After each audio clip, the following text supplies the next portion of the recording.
Congratulations to Emperor Feng Yun on her ascension to the immortal realm. The cheers of thousands of top experts from the Xuanwu world echoed through the peaks of the Tianwu sect. It was a day of celebration. Everyone watched with burning envy as the golden light from the immortal gate descended, bathing me in its radiance. Becoming an immortal was the ultimate dream of every living soul on the continent. I stood there, dressed in the luxurious robes of a supreme ruler, looking down at my 100 beautiful wives who were weeping as they bid me farewell. I wasn't happy. I struggled against the pull of the light, my power shattering the very void around me. I like it here. I don't want to become an immortal, I screamed. But the gate didn't care. It dragged me upward, inch by inch, toward the unknown. Master, don't worry, my lead disciple shouted from below. I'll take good care of my mistresses for you. Crack. A whip lashed across my back. The pain was searing. My dream shattered instantly. I opened my eyes to see the cruel, ugly face of an overseer looming over me, his leather whip raised for another strike. Feng Yun, you damn brat. How dare you sleep instead of digging for a mortal emerald, or? You looking for a beating? I'm digging. I'm digging right now. I scrambled to my feet, bowing low. I was just tired, Great One. Please, don't be angry. My movements were practiced and humble. It was a pathetic sight. I grabbed my pickaxe and swung, but the whip lashed my back again anyway. I gritted my teeth, enduring the sting. A cold light flickered in my eyes for a split second, hidden from view. If you don't dig up 200 pieces of, or today, you don't eat. Huang Hui, the overseer, spat. I gripped the pickaxe until my knuckles turned white. I channeled my rage into the swing, slamming the tool into the rock wall. Sparks flew. A large chunk of stone fell, revealing a deep green crystal embedded inside. My heart leaped. This was a low-grade mining area. Sometimes you could swing 100 times and find nothing. Finding a piece of immortal emerald this quickly was pure luck. I reached for it, but Huang Hui was faster. He snatched the crystal before I could touch it. This one is mine. Get back to work, he grunted, stuffing it into his own pocket. Then, he reached into my personal collection bag and grabbed another handful of stones, at least 7 or 8 pieces. He was blatant about his theft. I wanted to scream, but I stayed silent. If I protested, I'd just get another lashing. He was at the first level of the virtual immortal realm. I was only at the 9th level of the mortal transcendence stage. The gap in power was a mountain I couldn't climb. Seeing me submit, Huang Hui chuckled and walked away, whistling. TSK. What a joke. His voice drifted back from the tunnel. Ants from the lower realms actually think they're becoming gods. Hilarious. I listened to his fading footsteps, my face twisting with resentment. That dream wasn't just a dream. It was a memory of what happened 500 years ago. Back in the Xuanwu world, I was the strongest. I was a peak 5 polarity realm master who could shatter the void. But when I was forced into this immortal realm, I realized I was nothing. The moment I arrived at the ascension platform, the guards followed protocol and shipped me straight to this mine owned by the Yunfan Immortal Sect. I was stunned at first, but then I saw a guy on the next platform try to run. The guards killed him instantly, like stepping on a bug. My anger vanished then, replaced by cold survival instinct. My supreme power was a joke to them. I had been digging for 5 centuries. According to the rules, ascenders like me, those without powerful ancestors or backing in the higher realms, had to mine for 1,000 years to earn freedom. Even then, there were quotas. If you didn't hit the numbers, you stayed until the debt was paid. Our pay, 1 single low-grade immortal essence per year. It was pure slave labor. In 500 years, I'd learned how this world worked. First, the immortal realm was massive and heavy. Back home, I could move mountains and fly. Here, I couldn't even jump 10 feet high. Second, we weren't naturally this weak. We were missing the immortal baptism that used to happen during ascension. Now, you had to use immortal transformation essence to convert your old energy, whether it was spiritual, soul, or battle energy, into true immortal chi. You needed 1,000 drops to reach the virtual immortal realm. Once you hit that, you were a true immortal. Even though it was the lowest rank, the difference between a virtual immortal and a mortal transcendent stage like me was the difference between a god and a peasant. The sect gave us 900 drops the moment we arrived, just to make us strong enough to mine efficiently. But the last 100? They gave us 1 drop every 10 years. It was a sick joke designed to keep us enslaved for a millennium. Thinking about it made me want to curse in my original language. Damn it. I swung the pickaxe, my heart heavy with bitterness. See, I wasn't the original Emperor Fong Yun. I had transmigrated into her body just 3 days before she ascended. When I arrived in that world, I found an ancient jade slip next to me. It had 5 words carved into it. Whatever you do, don't ascend. I didn't understand it then. I was just a loser from Earth who suddenly inherited the power of an emperor and a harem of 100 gorgeous women. I thought I'd hit the jackpot. But after only 3 days, and only getting to spend time with 38 of my wives, I was dragged up here to dig dirt. 500 years of being a slave. If it weren't for my powerful soul, I would have lost my mind by now. I have to be the most pathetic transmigrator in history, I muttered, sweat dripping from my brow. I wasn't ready to give up. I hadn't even seen the real immortal realm yet. I wanted out. I wanted revenge against these immortals who treated us like cattle. Ding. Do you want to succeed? Do you want revenge?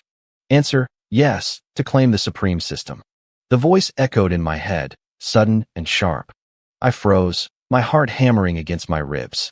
A wave of pure joy washed over me. A system. The standard kit for every transmigrator. Where have you been? I screamed internally. It's been 500 years.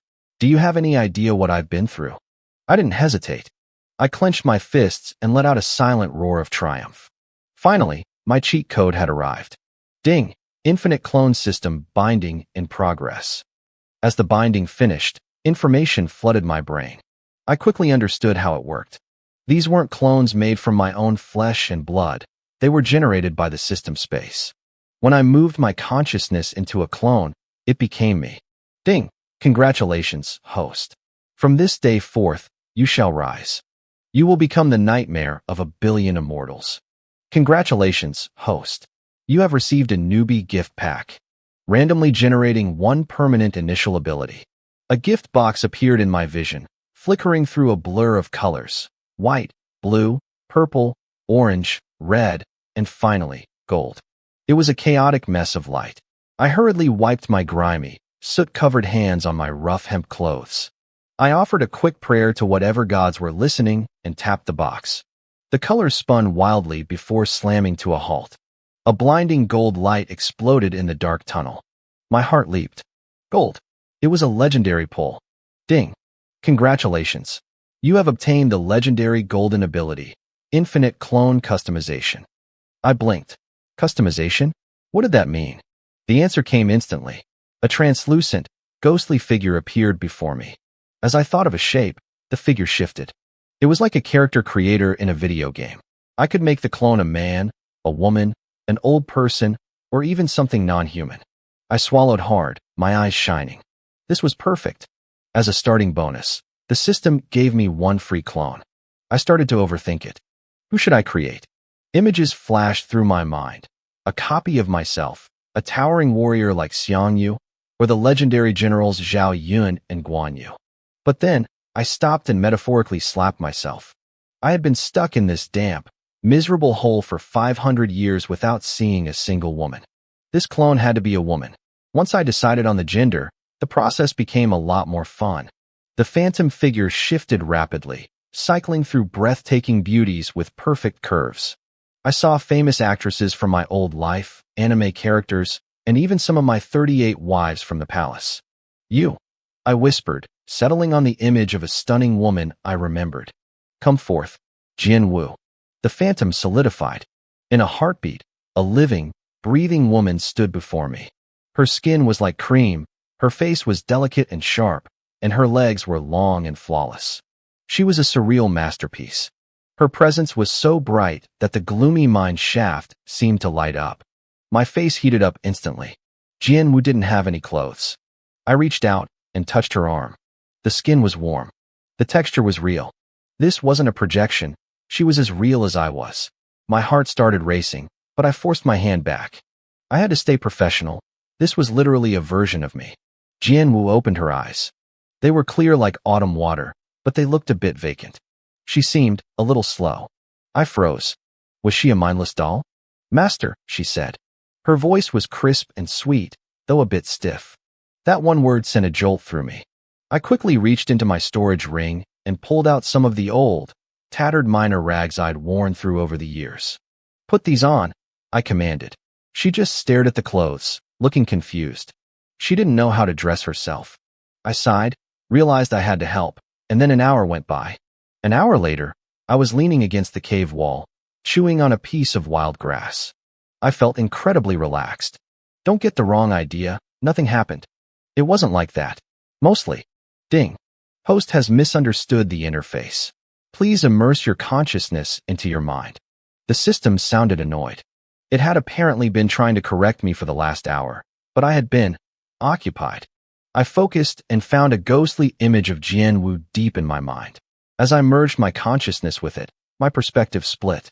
Suddenly, I was seeing through two sets of eyes. I was me, and I was also Jianwu. We stood there, two bodies, staring at each other. It was the strangest feeling in the world. Now I understood. First, Jianwu wasn't stupid. She was just a blank slate. She shared my intelligence and would gain experience as we went. Second, no matter how smart she became, her loyalty to me was absolute. Third, she possessed 100% of my power and cultivation.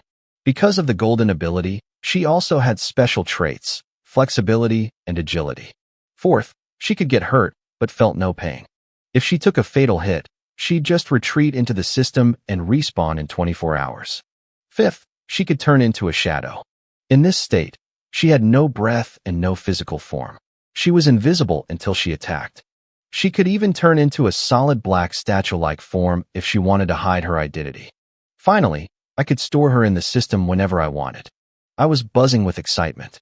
If I could get 1,000,000 clones with my exact power level and the ability to turn into shadows, I wouldn't just be an emperor. I'd be an entire league of assassins. Ding. Has the host realized it yet? Go. Assassinate. Hunt. Become the terror of the immortal realm. Hey, stay professional, system.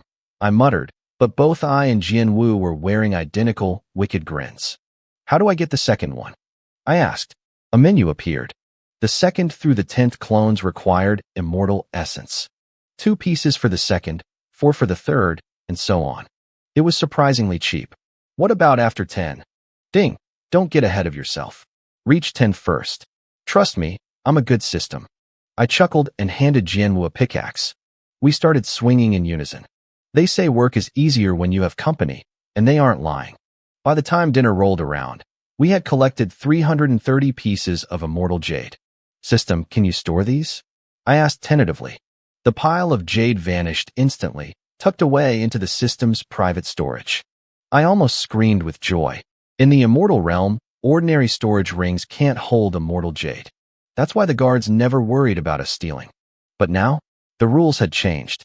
Everything had changed. I felt a slow smirk spreading across my face as I looked at the dark tunnels around me. These mines were no longer my prison. They were my personal vault. I recalled my clone, Jianwu, back into the system and stuffed 200 pieces of immortal jade into a regular sack. I needed to look like an average worker as I headed toward the exit. When I reached the collection point, I found myself standing in a massive line. Hundreds of people from every imaginable race were there. Young men, old men, everyone in between. The Yunfan Immortal Sect kept things strictly segregated to make management easier, so there wasn't a woman in sight in this sector. Some of the newer guys, the ones who had been here less than a century, were still chatting and sharing stories of their haul. But the veterans? People like me who had been rotting here for hundreds of years? We stayed silent. Most of these men had been legends in their home worlds. Emperors, conquerors, the strongest of their kind. Now, they were just numb. They lived a mechanical cycle. Mine, hand over the jade, eat, sleep, repeat. The only thing keeping them going was the hope of surviving their 1,000-year sentence or the rare chance of a decent meal. In this lower mining district, we weren't even true immortals yet. We were ascenders. Our internal energy was a messy cocktail of worldly power that hadn't been purified into true immortal essence. We couldn't even absorb the ambient energy of this realm. Mining was backbreaking work that drained our physical strength, and without food, we'd simply wither away. That's why Huang Hui's threat earlier was so serious. If I didn't eat today, I'd be too weak to hit my quota tomorrow. It was a vicious cycle designed to keep us in debt to the sect forever. I shuffled forward in the long line, acting as numb as the rest. When I reached the front, Huang Hui gave me a mocking look. I could practically hear him laughing internally, waiting for me to come up short so he could starve me. I didn't give him the satisfaction of a glance. I just dumped my pile of jade onto the table. Huang Hui swept his divine sense over the stones and froze. 200 pieces. Not one less, not one more. He looked like he'd seen a ghost. He'd caught me napping at noon and even stolen my early progress. In his mind, there was no way I could have mined 140 pieces in a single afternoon. Lucky break, Lin Yuan. He spat, unable to find a reason to punish me. You actually met the quota. Go eat. Thank you, sir, I said with a shallow bow. I took my meal ticket and headed for the canteen. The cafeteria was just a drafty shed with rickety tables. I handed over my ticket, and the cook slopped a bowl of mush in front of me, a watery stew of rice and wilted vegetables. No meat.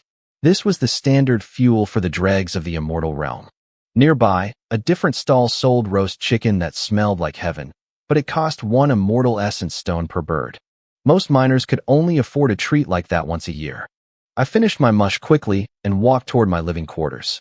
Once I was sure no one was watching, I doubled back and slipped toward the exchange hall. I was careful, but as I entered the building, I felt eyes on me. A passing miner had caught a glimpse of my movement, his dull eyes suddenly sharpening with a predatory light. Inside the hall, I bowed to the figure sitting on the high platform. Lord Lin, I have 50 pieces of low-grade immortal essence in my account. I'd like to withdraw them all. The man, Lin Mo, was the supervisor of the exchange. He was a 4th-level void immortal. When he opened his eyes and looked at me, I felt like I was being dissected. My skin crawled. To him, I was nothing more than an ant. Are you sure, Lin Yuan? He asked tonelessly. You aren't taking your transformation essence too? Just the immortal essence, sir, I replied with a polite smile. Actually, please just give me 45. Consider the other 5 a small token of my respect for your hard work. Lin Mo chuckled. You're a sensible kid. Too bad you aren't very smart. Taking this much out at once. You're asking to be robbed. He didn't care enough to warn me further. He just waved his sleeve, and 45 stones flew into my bag. I thanked him and walked out into the dim light of the tunnels. He really took them out. A voice whispered from the shadows of a corner. Look at the weight of that bag. There must be dozens. That's a month's worth of good food right there. I felt the hairs on the back of my neck stand up. I didn't look back, but I knew I was being followed. A grim smile touched my lips. They thought I was prey. System, I thought, exchange everything for clones. Asterisk ding. Based on the host's essence, you can exchange for 6 more clones. Asterisk. My bag lightened instantly as the stones vanished, but my internal space expanded. I now had Jianwu plus 6 new shadows. 7 clones in total. With a thought, I reshaped the 6 new shadows. I made them tall, muscular, and imposing, modeling them after a powerhouse I remembered from my past. I named them the Lin Guards. Their special traits? Raw strength and heavy defense. I felt the 3 men trailing me, their greed radiating through the dark. I didn't run. Instead, I turned and walked straight back toward the deepest, most deserted part of the mine. It was time to show them that in this world, I was the one doing the hunting.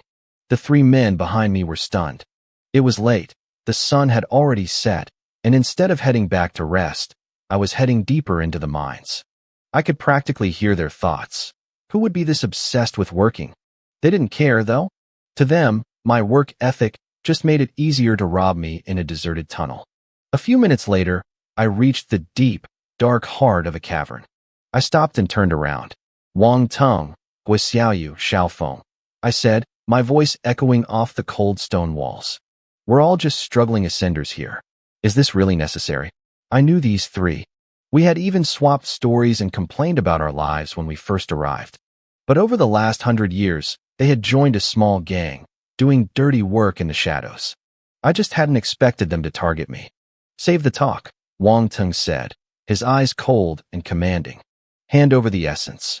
Considering our history, we might let you live. I tilted my head. And if I refuse? Guo Xiaoyu chuckled, cracking his neck from side to side. There are 3 of us and 1 of you. Do you really think you have a choice? His jaw suddenly distended, his human face warping into a snarling, monstrous wolf head. He was from a demon tribe.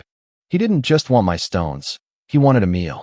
With a savage howl, he lunged across the space, claws extended, aiming for my throat. The other 2 moved instantly to flank me. In that split second, I didn't panic. I smiled. You think you have the numbers? I whispered. Let me show you what real numbers look like. Jin Wu go. Lingard's move. The shadows around me erupted. In a heartbeat, 6 massive, muscular men and the elegant Jin Wu appeared out of thin air. The 3 attackers were caught completely off guard. 2 clones swarmed each man, attacking with brutal, synchronized precision. The sound of heavy blows filled the tunnel. Asterisk thud. Crack. Smash. Asterisk.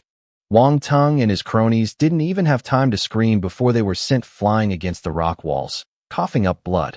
They looked up in terror, seeing a crowd of identical, cold-eyed enforcers closing in on them. My clones didn't feel pain, they didn't hesitate, and they possessed overwhelming strength. Within seconds, the 3 men were being trampled like grass under a stampede. One of my clones picked up a heavy mining hoe and, with a few wet thuds, finished the job. Their souls, suppressed by the laws of this immortal realm, perished along with their bodies. Jin Wu stood by gracefully, not even needing to intervene. I watched the whole thing from a distance, feeling a surge of satisfaction. The system was right. There really is power in numbers. With a thought, I stashed their bodies into my system space. My clones moved like a professional cleanup crew, scrubbing the site until it looked like no one had ever been there. All that was left of them were 4 mining hoes, 3 cheap storage rings, and a jagged, blood-stained dagger made from a wolf's tooth. They were pathetic. But then again, every ascender gets stripped of their belongings when they arrive here. Even their storage rings were too low-grade for the guards to bother stealing. I handed out the hose. Now all 6 of my Lingard clones had tools. Dig, I ordered. The 6 muscular giants immediately began swinging their hoes with tireless rhythm. Clones don't get tired and they don't need sleep. They can grind 24 hours a day. As for me, I sat back against the cool mine wall. Jin Wu knelt beside me, expertly massaging my shoulders and legs. It was incredibly relaxing. While other miners were breaking their backs to meet their quotas, I was basically a CEO running a private firm.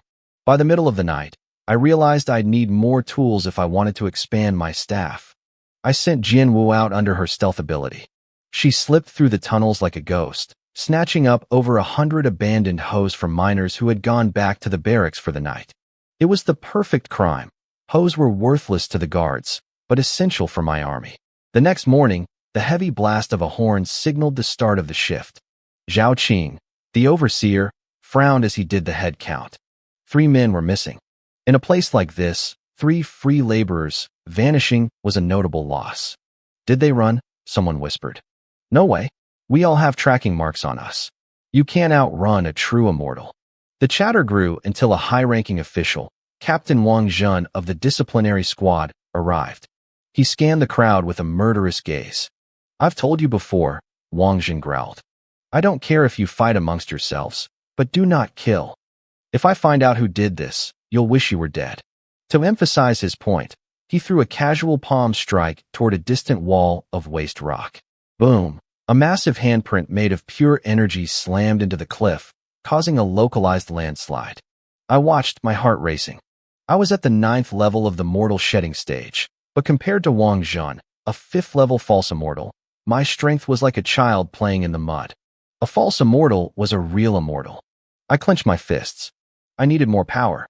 The crowd eventually dispersed, heading back to their assigned pits.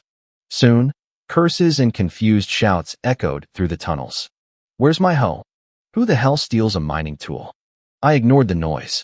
Back in my private corner of the mine, my 7 clones were working like demons. The mine's quota for someone at my level was 200 crystals a day. It was designed to keep you exhausted, but just barely capable of finishing. But my math was different now. My 6 Lin guards had pulled 1,200 crystals overnight. From now on, they would bring in 2,400 a day. I lay back, watching them work. I was officially stealing from the immortal capitalists who ran this place, and it felt amazing. Jianwu only had to dig her 200 to keep up appearances. The rest of her time was spent making sure I was comfortable. I wasn't just a slave anymore. I was a mogul in the making. I sat on the cold ground of the mine, tallying the numbers in my head. A slow smile spread across my face. My current clones were efficient, but I needed more. The system's exchange rate was steep. The next clone would cost 14 low-grade immortal crystals, and the one after that would be 16. There was just one massive problem. My hands were full of immortal jade crystals, and the system wouldn't accept them. It was incredibly frustrating. In this mining area, actual immortal crystals were hard to come by. Even if I tried to rob someone, I'd have to find a wealthy target. Most of the miners here were dirt poor, with nothing to their names but broken spirits. Robbing them was high risk for a pathetic reward. I shook my head. That wasn't the way. Suddenly, a spark of inspiration hit me. I could send a clone out. I needed to see if I could exchange my hoard for real crystals in the outside world. The immortals had placed a spiritual brand on my body. If I stepped foot outside the mining perimeter, the enforcement team would know instantly. I'd be dead before I could take a second breath. But my clones? They didn't have the brand. Plus, they could turn invisible. It was the perfect loophole. I spent the next 3 days stockpiling jade crystals. The commotion caused by Wang Teng's disappearance had started to fade. The enforcement team had found nothing, though their supervisor, Zhao Qing, had been punished by the higher-ups. He was in a foul mood lately, constantly lashing out at the miners under the guise of supervision. I stayed out of it, acting like a ghost. By the end of the 3rd day, I had saved up 8,600 extra jade crystals. I was rich on paper, but useless in practice. I couldn't absorb the immortal energy of this world, yet because I hadn't fully transitioned into an immortal myself. Every day I waited was a day I lost money. Today's the day, I whispered. I cleared my mind and sank into my consciousness. I saw the 7 shadows of my clones standing there. I focused my will on clone number 1. In an instant, the clone digging in the tunnel froze. Its eyes brightened with a sudden, sharp intelligence. I had taken full control. I moved the clone's limbs, testing the flexibility. It felt perfect. I looked at my main body and shared a knowing smile. It was a strange sensation, seeing through 2 sets of eyes at once, but for someone at the 9th level of the mortal shedding stage, multitasking like this was easy. Most importantly, a clone under my direct control could access the system storage. Go, I commanded. Clone number 1 turned invisible and bolted toward the edge of the mining zone. As I approached the boundary line, my heart hammered in my chest. I took a deep breath and stepped across. I waited. 10 seconds. 30 seconds. A full minute. Nothing happened. No alarms, no guards, no sudden death. I let out a silent, triumphant laugh through the clone's mouth. I sprinted toward a distant town I'd heard the supervisors mentioning. It was a place built specifically to serve the managers of the surrounding mines. When I arrived, I was stunned. They called it a town, but it was massive and bustling, more like a fortress city. It wasn't just miners and guards. There were regular people everywhere. For the first time, I saw the commoners of the immortal realm. Even the weakest person I saw had a breath as strong as a nascent soul cultivator from the lower realms. It was humbling. In this world, some were born as ants, and others were born as giants. I spent some time wandering while invisible, getting the lay of the land. The city had everything: shops, restaurants, gambling dens, and even brothels. Curiosity got the better of me, and I slipped into one of the high-end establishments. My jaw nearly dropped. It wasn't just humans. There were snake women, succubi, demons, and elves. They had angelic faces and bodies that would make a saint stumble. Part of me really wanted to see what a non-human experience felt like, but I shook the thought away. Business first. Pleasures later. I couldn't walk around in a tattered miner's uniform, so I slipped into a residential house and borrowed some decent clothes. I ducked into a dark alley, deactivated my invisibility, and stepped out looking like a tall, dignified traveler. I masked my aura completely, giving off an air of mysterious power. I walked boldly into a large trading shop. The shopkeeper, a man named Su Qian, looked up lazily. Then he froze. He was at the 3rd level of the false immortal stage, yet he couldn't sense a single ripple of energy from me. In this world, if you can't read someone, they're usually much stronger than you. He didn't care about my plain clothes. In the immortal realm, power was everything. If a dog has a higher cultivation than you call it sir. Honored guest, Su Qian said, standing up with a respectful bow. Are you buying or selling? I gave him a cold, distant look. Exchanging, I said, my voice deep and steady. With a wave of my hand, a mountain of immortal jade crystals appeared on the floor. Su Qian blinked. People often came in to exchange jade crystals, usually managers skimming off the top of their minds. It was a common crooked practice. He was only surprised that a master of my level was dealing in such small change. He quickly scanned the pile with his divine sense. 8,600 low-grade jade crystals. The current rate is 10-1. That will be 860 low-grade immortal crystals. Back in the dark, cramped mind, I nearly jumped for joy. I grabbed Jian Wu and planted a huge kiss on her cheek, leaving her blushing bright red. I wasn't just excited about the money. I was excited about the scale. This mine was an endless gold mine, and I finally had a way to cash out.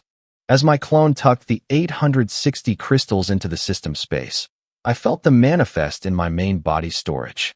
The cross-spatial transfer worked perfectly. System, exchange for clones, I commanded. Ding. Clones 8 through 10 will cost 48 low-grade immortal crystals. Exchanging now. 3 more shadows appeared in my mental space. But the system wasn't done. Ding. Level 2 unlocked. Clones now have their own 100 cubic meter storage spaces. Clones 11 through 100 will now cost 100 crystals each. My eyes widened. Each clone getting its own storage was a game changer. And 100 crystals per clone? Before, I would have called that a scam. But now, looking at the endless walls of or around me, that was pocket change. Exchange them all, I ordered. In a flash of light, 8 more clones materialized around me. Including my originals, I now had 18 clones ready to tear this mine apart. After upgrading the system, I only had 12 low-grade immortal crystals left. I looked at Jian Wu and gave her a simple command. Pick up the crystals. The crystals on the ground vanished instantly. A second later, they appeared inside the system space. My heart skipped a beat. After some quick testing, I realized how the level 2 upgrade actually worked. Each clone now had a personal storage space of 100 cubic meters. They could put things in and take them out, but there was a catch. They could only access the specific items they had personally collected. I was the exception. As the host, I could reach into any clone storage and pull out whatever I wanted. If Jian Wu picked something up, I could grab it. If clone number 1 picked something up, I could grab that too. This was perfect.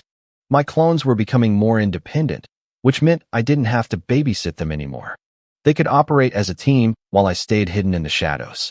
It was time to expand my workforce. I looked at the 11 new clones waiting to be customized. I already had Jian Wu, so I decided to mix things up. I edited the first one into a succubus named Jianro. Then I made another succubus, followed by an elf. The remaining 8? I made them look exactly like me. The succubus trait was charm and elasticity. I tested it out and nearly choked. It was incredible. The elf's trait was agility and precision. My mind immediately went to long-range combat. I could see it now, a squad of melee fighters holding the line while elves rained death from the back. I felt a wicked grin spreading across my face. Suddenly, my smile vanished. I felt a flicker of tension through my connection with clone number 1. Back at the shop in the fortress city, my clone was browsing the shelves. He leaned in and asked the shopkeeper, Su Qian, if he had any spirit-dissolving crystals. Su Qian's reaction was instant. He stiffened, glancing nervously left and right. No, he said, shaking his head like a madman. We run a legitimate business here. We don't carry such things. You must be joking. His fear told me everything I needed to know. These crystals were dangerous. Don't be nervous, my clone whispered, giving him a knowing look. I'm not testing you. I actually need some. Price is no object. Su Qian remained wary, so my clone turned to leave. That did the trick. Wait. Su Qian called out. If you really want them, there might be a way. But you know the rules. The immortal sects control those strictly. It's hard to get. My clone didn't blink. Name your price. Su Qian smiled. My cousin is a disciple of the Yunfan Sect. He can smuggle some out, but not many. How many do you need? 200, my clone replied. Su Qian hesitated, then gritted his teeth. Fine, but it will cost you 4,000 low-grade immortal crystals.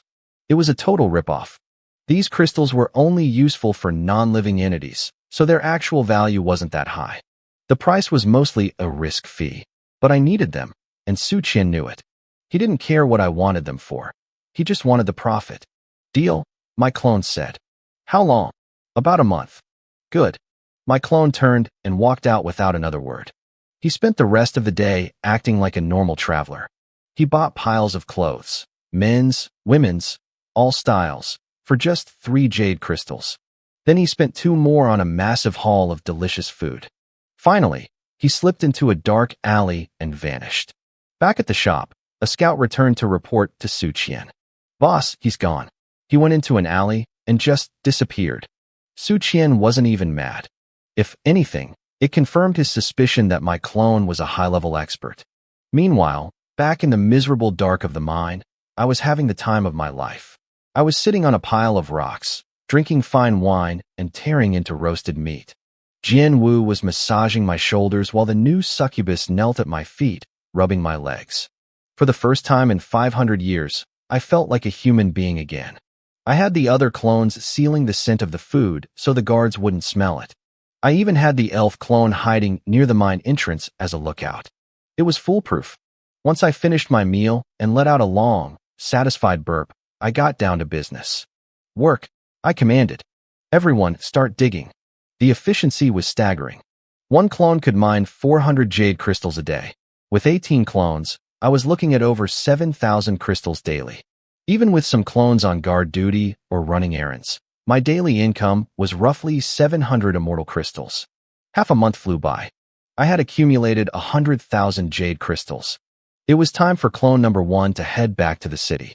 I was a little worried about letting him go alone, but after watching him through our shared consciousness, I realized he was just as cautious and calculating as I was.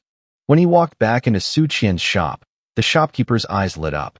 He had been worried I wouldn't show up after he'd already contacted his cousin. Respected guest, you're back. Su Qian greeted him with a massive grin. The items are being processed, but they haven't arrived yet. I'm here to exchange more crystals, my clone said, his voice cold and commanding. With a wave of his hand, a mountain of jade crystals hit the floor. Su Qian was overjoyed. The official exchange rate was 10-1, but since he could trade them to his higher-ups at 9-1, he was making a killing on the side. He was so happy that he even threw in a few basic storage bags for free. My clone lingered for a bit, asking subtle questions about the local area. Su Qian, eager to keep his best customer happy, told him everything he wanted to know. Before leaving, my clone spotted a low-grade immortal sword on the rack. 1,000 immortal crystals, Su Qian said, offering a discount. I didn't know if it was actually a good price, but I didn't care. I needed the gear. My empire was growing, and soon, I wouldn't just be a miner. I'd be a force to be feared. As soon as clone number 1 finished the deal and stowed the new sword away, I pulled it out from my system space back at the mine. The blade shimmered with a cold, radiant light. The glow was so intense it made the dim, grimy tunnel look almost mystical. I gripped the hilt and lunged at the rock wall. Squelch. It felt like sliding a hot knife through soft tofu. With a simple twist of my wrist, I carved out a massive, 1-meter hole in the reinforced stone. Incredible, I whispered, unable to take my eyes off the weapon. This was the power of immortal qi. Even though I couldn't fully channel energy through it yet, its sheer sharpness put my old pickaxe to shame. If I'd had this when Guo Xiaoyu and his thugs cornered me, I could have ended them in a single heartbeat. I grinned, tucked the sword away, and pulled up the system interface. It was time to expand. System, exchange all available crystals for clones. The system chimed. Based on my 8,200 immortal crystals, it could generate 82 new clones. I didn't hesitate. Suddenly, 82 dark figures flickered into existence within the system space. My heart hammered against my ribs. I had 100 clones now. The sheer speed of my growth was terrifying. With a single thought, I summoned the new batch into the tunnel. The space became cramped instantly. Rows of silent, loyal soldiers stood before me, their eyes fixed on me with absolute devotion. They were waiting for their orders. I felt a surge of pride, but But then I hit a snag. What should they look like? I spent a moment thinking it over before I started editing their appearances. I turned 36 of them into copies of myself, bringing my total self count to 50. Then, I kept the queen and princess forms for variety. For the remaining 44, I modeled them after a legendary general I remembered, naming them the Han Xin unit. 50 Mi's and 44 Han Zins stood face to face, sharing a synchronized, friendly nod. Then, they grabbed their tools and started swinging. I let the queen and princess clones linger for a second. Their elegant designs were a nice distraction in this hellhole, before sending them to work too. With 100 workers, cramming them into one tunnel was asking for trouble. I split them into small teams and sent them into neighboring shafts. I kept my spirit clones hidden near the entrances as sentries. It cost me one worker's productivity, but the early warning system was worth the peace of mind. A few days passed in a blur of efficiency. Every time I checked the system space, the mountain of jade crystals grew larger. I used to pray for a way to escape this mine. Now, even if the warden begged me to leave, I wouldn't go. 100 clones were pulling in nearly 40,000 jade crystals a day. That was 4,000 immortal crystals every 24 hours. I wasn't just mining anymore. I was bleeding the Yunfan Sect dry. I was leaning back, enjoying the thought of my rising empire, when a sudden, ethereal melody echoed through the entire mine. My eyes snapped open. Someone had successfully ascended. In this place, unless you survived 1,000 years, the only way out was to become a true immortal. It happened once or twice a year to the elites, men who managed to hoard 100 drops of immortal essence. Usually, they got those drops by robbing or killing the newcomers who didn't know how to hide their wealth. I slipped out of my tunnel and saw crowds of miners gathered at the exits, staring into the sky with raw envy. A man bathed in divine light was hovering above us. "That's Yuan Gang," someone whispered. "He's only been here 300 years. How did he do it?" "He's a monster," another replied. "A high-ranking member of the Black God Society. He didn't dig those crystals, he took them." I frowned. Guixiaoyu and the men I'd killed were part of that same group. It was a vicious underground syndicate formed by the miners. Up in the air, Yuan Gang finished his transformation, reaching the first level of the ethereal immortal realm. He looked down at us like we were insects. Even in his rags, he looked like the conqueror he had been in the lower world. A group of supervisors flew up to meet him, their usual arrogance replaced by polite smiles. To them, a miner was trash, but a new immortal was a potential peer. They chatted for a moment before leading him away toward a better life. "What are you looking at?" One remaining guard barked down at us. "Back to work, you bastards." I curled my lip and headed back into the darkness. By evening, the atmosphere at the collection point was electric and dangerous. Everyone was talking about Yuan Gang. I saw desperate eyes scanning the crowd, looking for the next victim to rob. Damn it.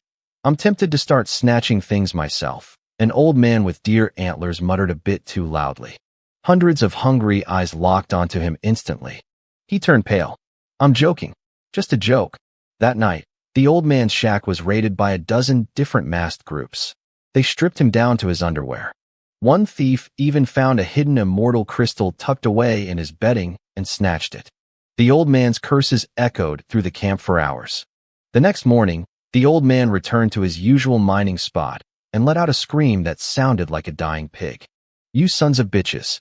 You robbed me, and now you stole my pickaxe too." He wasn't the only one. Furious roars erupted from tunnels all across the sector. I sat in my hidden spot, chuckling to myself. My clones had swiped another 200 pickaxes during the chaos. It was getting harder, though. After the first few thefts, people were sleeping with their tools. My 20 thief clones had to search over 1,000 tunnels just to find those 200. "I hope you guys don't force me to start robbing you for real," I muttered, leaning against the wall for a nap. In the afternoon, my spirit sentry alerted me. 3 men were approaching. They had already checked 7 empty tunnels where my clones had recently worked and were getting suspicious. Now, they were heading straight for mine. I sighed, getting to my feet. I'd ordered my clones to hide, but I was physically here. I couldn't just vanish. What the hell? I heard a voice growl from just outside the entrance. The last few holes were fresh, but nobody was there. If this one is empty too, I'm going to lose it. I was having a run of terrible luck. My clones were finding nothing but empty tunnels or miners who didn't have a single crystal to their names. I moved deeper into the dark, damp shafts, cursing under my breath. Suddenly, I ran into 3 men. We locked eyes, and their faces lit up like they'd just found a vein of pure gold.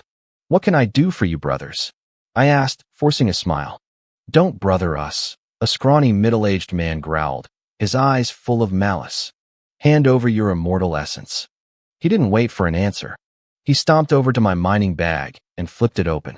His face fell. It was empty. "How are you this poor?" he stammered, looking at me like I was a freak. "It's already afternoon. You haven't dug up a single jade crystal? You're the laziest piece of trash I've ever seen." He wasn't even a supervisor, but he looked like he wanted to beat me just on principle. I shrugged and held out my hands. "As you can see, I'm broke." "Humph. Turn around," the leader commanded, his voice deep and cold. "Hands against the wall. Spread 'em." He wanted to search me. In this place, you can't carry crystals in bags without being noticed, so people get creative. Some swallow them. Some hide them in their darker places. Others bury them in the dirt, which is the easiest way to get caught since everyone has spirit sense. Even if our range is small before we fully ascend, a quick scan usually does the trick. These 3 had scanned the whole way in and found nothing. Now, they were staring at my backside with a look that made my skin crawl. This sector was all men, and I'd heard enough twisted stories about what happened in the dark to know where this was going. "You're crossing a line," I said, my voice dropping an octave. "Get out now, and we can all pretend this didn't happen." The 3 of them froze, then burst into laughter. "Kid, you think you're Yuan Gang? You think you can take 3 of us at once? I guess we have to teach you some manners." They raised their pickaxes, ready to swing. I let out a cold snort. A second later, the scrawny man's head hit the floor. It rolled twice and stopped. Jianwu appeared out of the shadows, flicking blood off her low-grade immortal sword. The other 2 gasped, but before they could move, their eyes went completely blank. A stunningly beautiful succubus in black stockings appeared before them, radiating a powerful charm.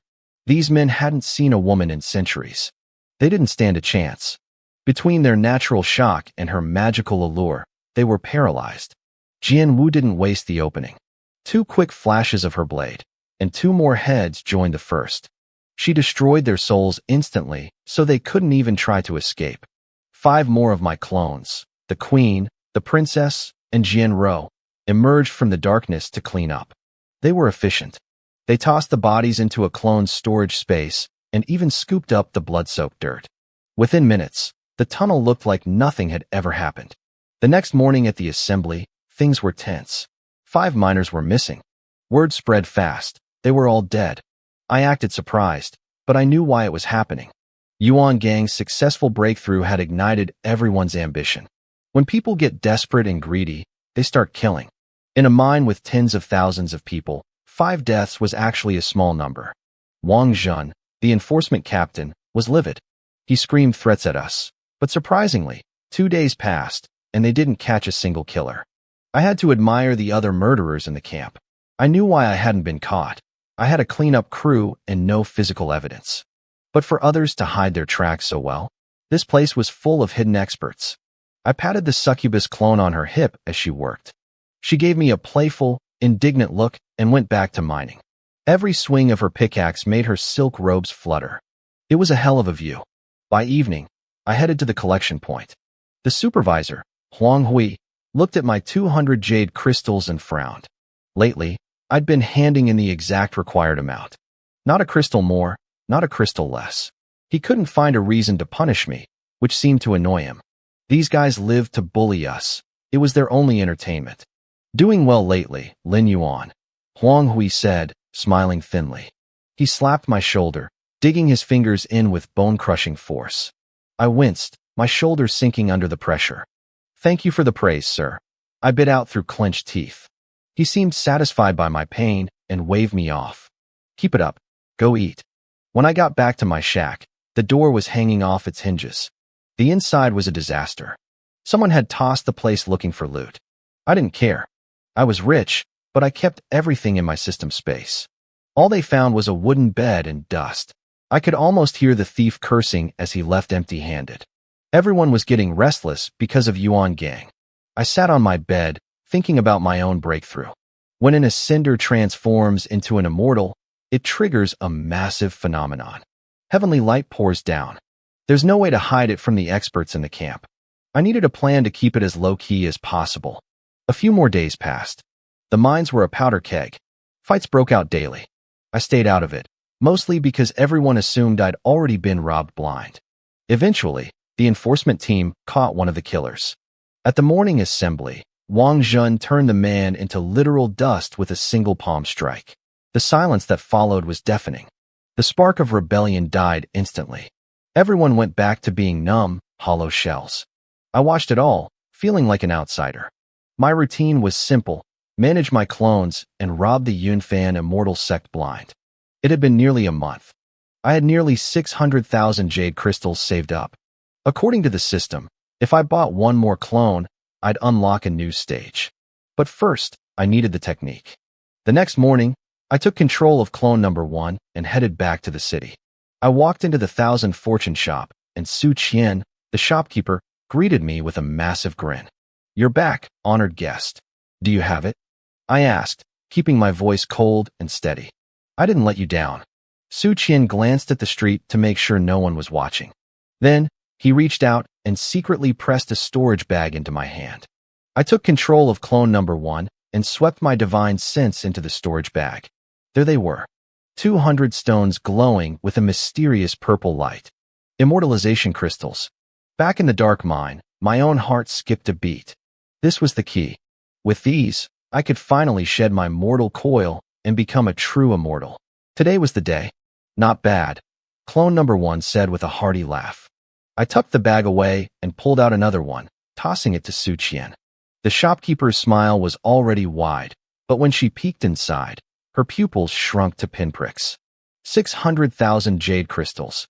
I was a whale, the kind of client shopkeepers dreamed about. Between the commission for the crystals and the profit from the exchange, she was about to make a fortune. "Exchange these for immortal crystals," clone number 1 commanded. My voice turned cold again, the brief smile vanishing like a ghost. Su Qian didn't mind the attitude. In her world, if you had this much money, you could spit on her and she'd ask if you needed a towel. "Of course, honored guest. Please, just call me Little Sue," she said, her voice dripping with flattery. She scurried behind the counter. A few minutes later, she handed over 56,000 low-grade immortal crystals. Then, she started pitching everything in her shop. She was desperate to squeeze a little more profit out of me, but I could tell she was embarrassed. This shop was a low-level branch of the Thousand Fortune Chamber of Commerce. It didn't have much. No matter how much she talked, clone number 1 kept a face of stone. Su Qian's voice eventually trailed off. The silence was getting awkward. "Give me 20 low-grade immortal artifacts," clone number 1 said suddenly. Su Qian's eyes lit up like stars. "Right away. I don't have a huge variety, but I have stock. What kind do you need?" "It doesn't matter," I replied, "as long as they work." She slapped her thigh in delight and ran to the backyard. I watched her go, noticing a faint ripple of energy near the back, a protective formation. She returned shortly with 10 long sabers and 10 straight swords. I pulled one saber from its sheath. A brilliant light flooded the room, accompanied by a sharp, humming vibration. Even though these were bottom-tier artifacts for immortals, they were terrifying compared to anything in the mortal world. Back on the Xuanwu continent, a single one of these would make a man invincible. Watching through the clone's eyes, I felt a surge of greed. I wanted to arm every one of my clones. Imagine 18 clones, all invisible, hacking away with immortal blades. It would be a massacre. 1,000 immortal crystals each, Su Qian said. "For 20, that's 20,000.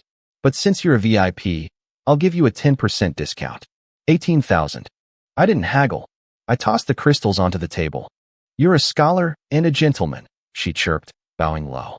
Clone number 1 waved a hand and walked out. I didn't look back, even as her sycophantic farewells followed me down the street. The deal was done. Back in the mine, I pulled the immortalization crystals from the system storage. My plan was finally moving. It was time for me, Feng Yun, to ascend. But I wasn't going to be stupid about it. I had 200 crystals from the shop plus the 50 I had stashed away. I only needed 50 to break through. I had bought the extras for one reason, to create a distraction. If I was the only one who broke through, every eye in the camp would be on me. Yuan Gang was a perfect example of what happened when you stood out. He was famous, a member of the Black Spirit Society, and people expected things from him. I was supposed to be a low-key, steady miner.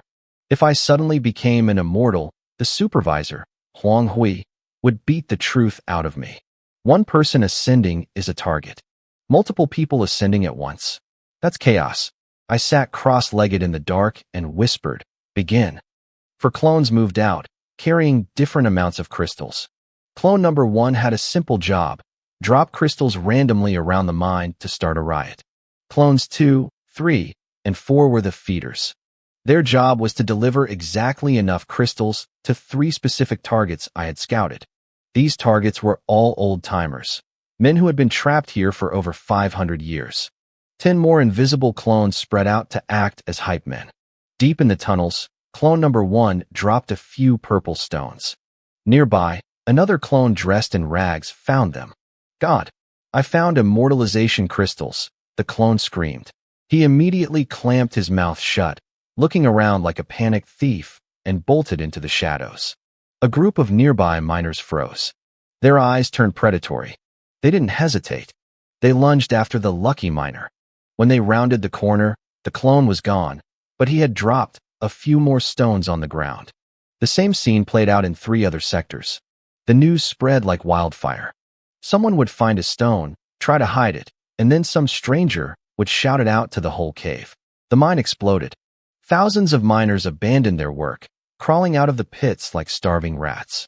Fights broke out. Blood hit the walls. It was a beautiful, violent mess.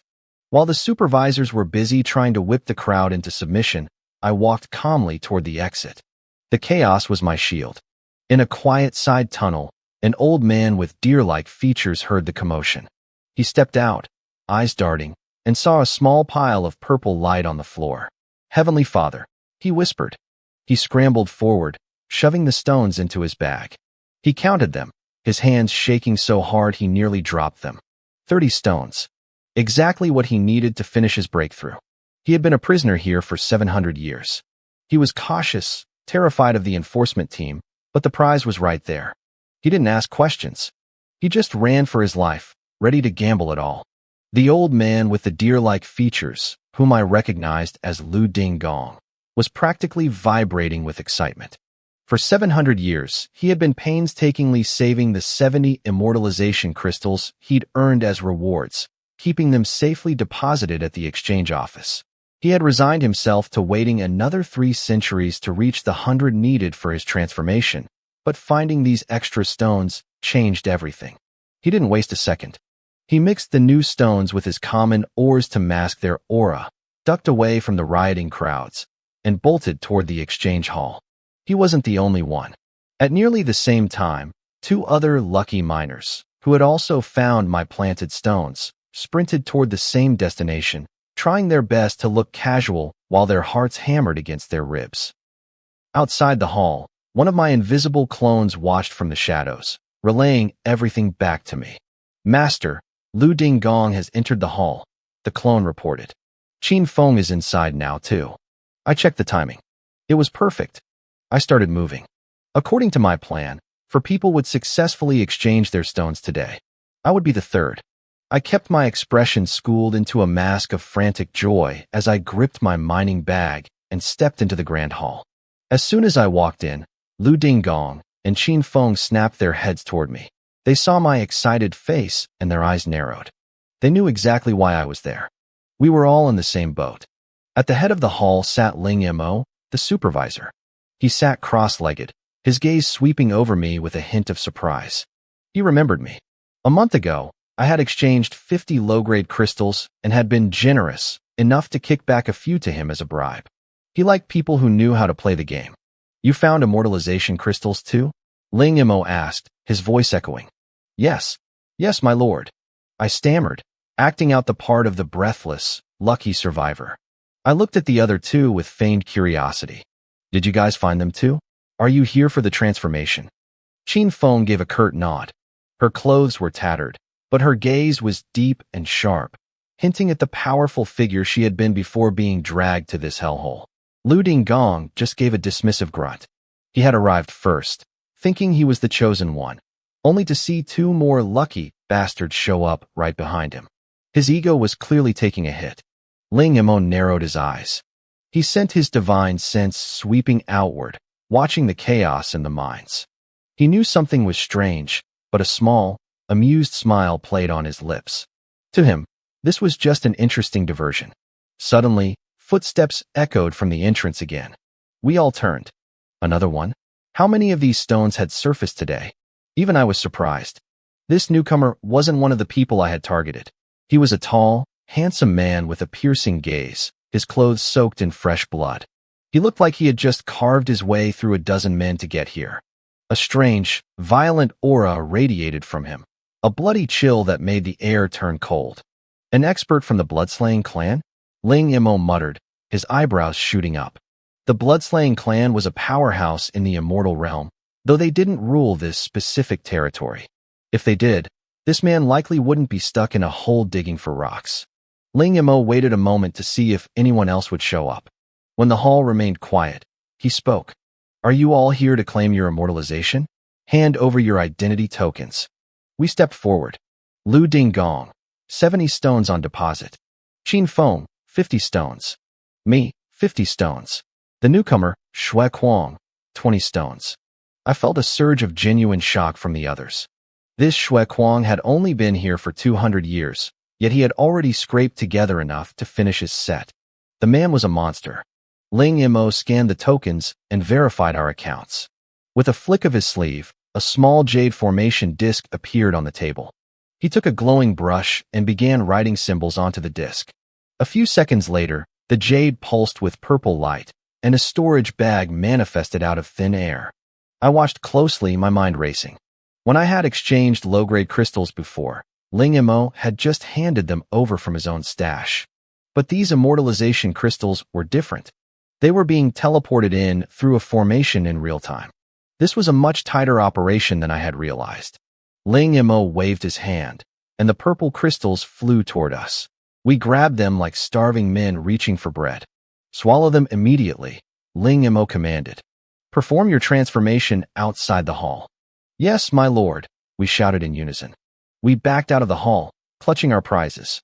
We were ecstatic, yet we glared at each other with predatory suspicion. I made sure my expression mirrored theirs perfectly. Once outside, we didn't go far.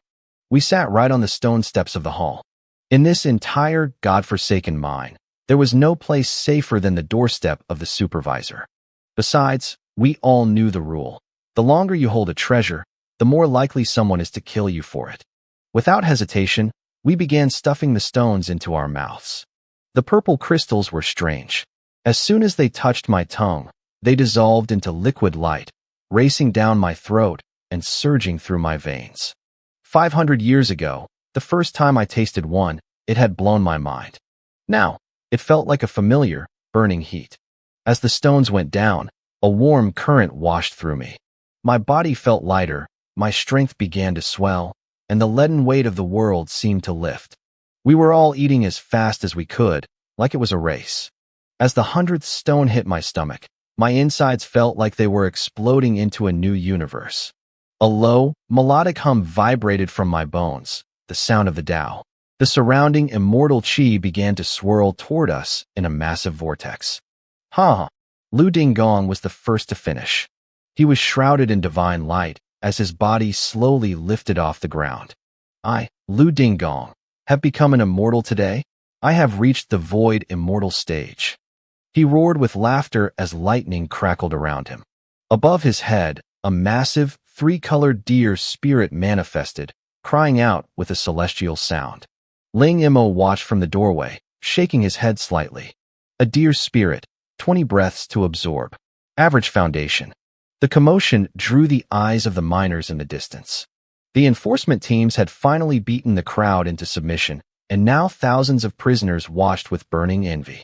Damn it, that old man Lu actually made it, someone cursed.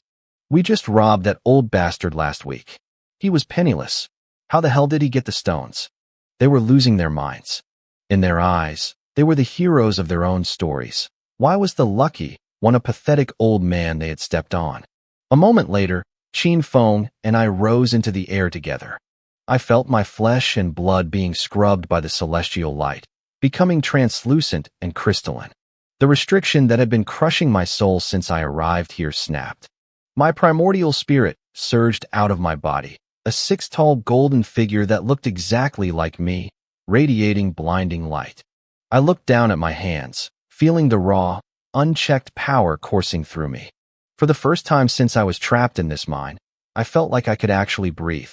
Next to me, Qin Feng was surrounded by a sea of churning red clouds. The heat was intense, but interestingly, she didn't manifest a primordial spirit. She saw my confused look and gave me a faint, respectful smile. Brother Feng, I am a pure martial cultivator. I cultivate the body, not the spirit. I nodded back, returning the smile. Below us, the crowd of miners was reaching a breaking point. The sight of 3 people ascending at once was too much for them to handle. Screams of rage and jealousy echoed through the tunnels. I hate this. I hate everything, a voice wailed from the pits. But I didn't care. The plan was working. I wasn't just a miner anymore. I was an immortal. The sound of grinding teeth filled the air. I looked down at the crowd of miners, their faces twisted in pure agony. It wasn't the physical kind of pain, it was the sight of us ascending. Seeing one person fly might be a miracle, but seeing 4 of us go up at once while they stayed in the dirt was more than they could handle. They were kicking themselves for not grabbing the immortal essence when they had the chance. I saw eyes darting around, miners mentally marking anyone who looked like they might have a stray drop of essence left on them. Ling Imo watched us with a calculating gaze. He seemed satisfied with the 2 rogue cultivators. Their foundations were decent enough. Then his eyes landed on Shui Kuang. The man was still absorbing celestial energy, blood-red shadows flickering around his body like ghosts. Ling Imo actually smiled. He whispered that Shui Kuang was from the Blood Fiend tribe and had a foundation grade of over 70. In this world, talent and bloodline were everything. As soon as Shui Kuang finished his transformation and rose into the air, dozens of supervisors flew up to congratulate us. Most of them were at the first level of the false immortal realm, the same level I had just reached. Now that we were technically equals, their attitudes shifted from tyranny to networking. Haha, Fangyan, I never expected you to be among them. Congratulations. I turned to see Huang Hui, my own supervisor, offering a greeting that tasted like sour grapes. I gave him a polite nod, playing the part. After some brief small talk, the 4 of us were ushered back into the exchange hall. Ling Imo ignored the rest of us and focused entirely on Shui Kuang. I am a disciple of Elder Lin from the Yunfan Immortal Sect, he said with a grin. Would you like to join my master's lineage? Shui Kuang's cold eyes flashed with surprise. He didn't hesitate, bowing deeply. Shui Kuang greets his senior brother. Ling Imo laughed, clearly pleased. Bringing a talent like Shui Kuang into the sect would earn him a massive reward from his uncle. Then, his gaze drifted toward the 3 of us. His expression soured instantly. To the sect, this early ascension was supposed to be a test of character and skill. But he knew we hadn't fought for this power. We had literally picked it up off the ground. To him, we were just lucky accidents. Worse, the enforcement team was still investigating the disappearance of the essence, and we were the prime suspects. My heart hammered against my ribs. Please don't ask me to join the sect, I thought. I'm not done with this mine yet. If I leave now, how am I going to feed my system? The silence stretched on until Ling Imo finally spoke. As for you 3, you will go to the middle mining zone. Work there for 1,000 years, then we'll talk. Qin Feng and Lu Dinggong both flinched. They looked at Shui Kuang, who was now staring at them with blatant contempt. Lu Dinggong looked like he wanted to scream. One minute he was a legendary figure ascending to the heavens, and the next, he was being told to go back to the pits for a millennium. They started to protest, but Ling Imo gave them a cold, mocking sneer that silenced them instantly. They lowered their heads, defeated. I, however, had to fight to keep the massive grin off my face. Back to the mines. That's exactly what I wanted. The middle mining zone was bound to have way better resources than the outer pits. My clone system was a black hole for energy. If I left the mine now, I'd have nowhere to scavenge on this scale. A few minutes later, the 3 of us walked out of the hall. The mood was heavy. Lu Dinggong's face was practically black with rage. He had tasted glory for 5 minutes only to have the leash snapped back on. He and Qin Feng barely gave me a nod before stomping off to deal with their supervisors. Inside the hall, Ling Imo was still chatting with Shui Quan. When he found out the guy was only 300 years old, he beamed. He glanced out the door at our retreating backs and scoffed. Ascenders from the lower realms all have the same disease, he told Shui Quan. They think they're special. They don't realize the immortal realm has no shortage of geniuses like them. To him, we were insects. He started thinking about the real geniuses, like Fairy Ko-in of the Yunfan Sect, who reached the true immortal realm at 50. Compared to her, we were nothing. I didn't care what he thought. I walked through the mining area, feeling the change in my body. Every step felt light, as if gravity had lost its grip on me. I could cover 30 feet in a single stride. I spread my divine sense out, feeling everything within a 1,000-meter radius. Then I noticed a new perk of the Level 2 system. As long as a clone was within the range of my divine sense, I could pull them back into the system space instantly with just a thought. No more manual commands.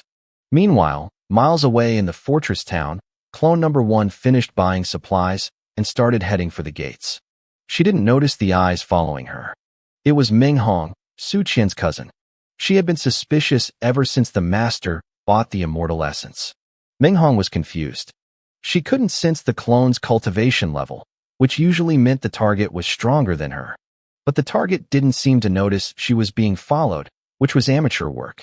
Once they were clear of the city walls, clone number 1 looked around and suddenly vanished. Ming Hong panicked. She wiped her eyes with celestial light, activating a vision technique, but she saw nothing.